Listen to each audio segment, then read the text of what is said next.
Ciao a tutti, in questo video vedremo insieme come rimuovere la password da un foglio Excel, quindi non da tutto il file, ma semplicemente da un foglio contenuto all'interno di esso.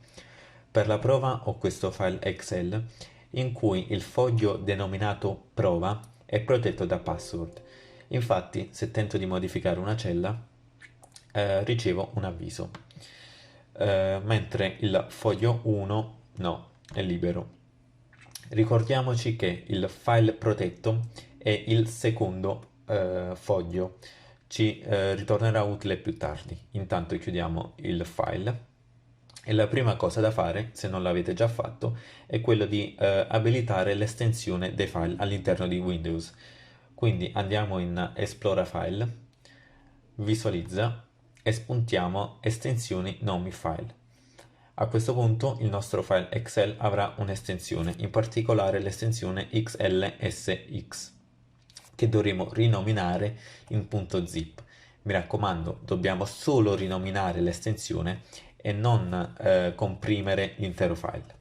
Quindi rinominiamo in .zip e ci ritroveremo dunque un archivio zip che, se aperto, ci mostrerà delle cartelle e dei file. La cartella che interessa a noi è la cartella XL.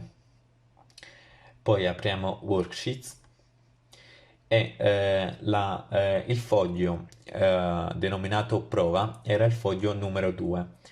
Quindi dobbiamo aprire il file chiamato Sheet 2, che è un file XML.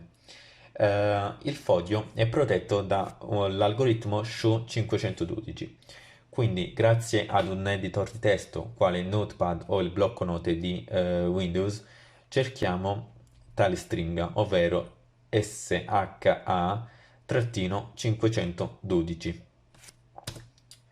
Eccolo qui. Quello che dobbiamo fare è semplicemente cancellare questa stringa partendo da questo simbolo del minore fino a trovare il simbolo del maggiore. Quindi cancelliamo tutto.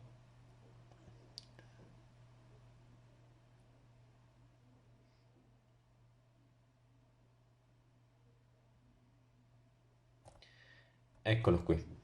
Ci basta semplicemente cancellare e salvare.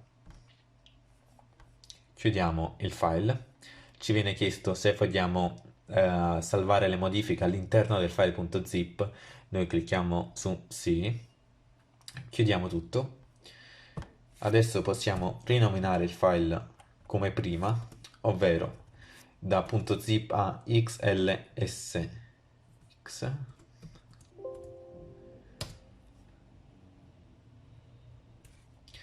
Come vediamo adesso il foglio denominato prova non è più protetto e possiamo applicare tutte le modifiche che vogliamo.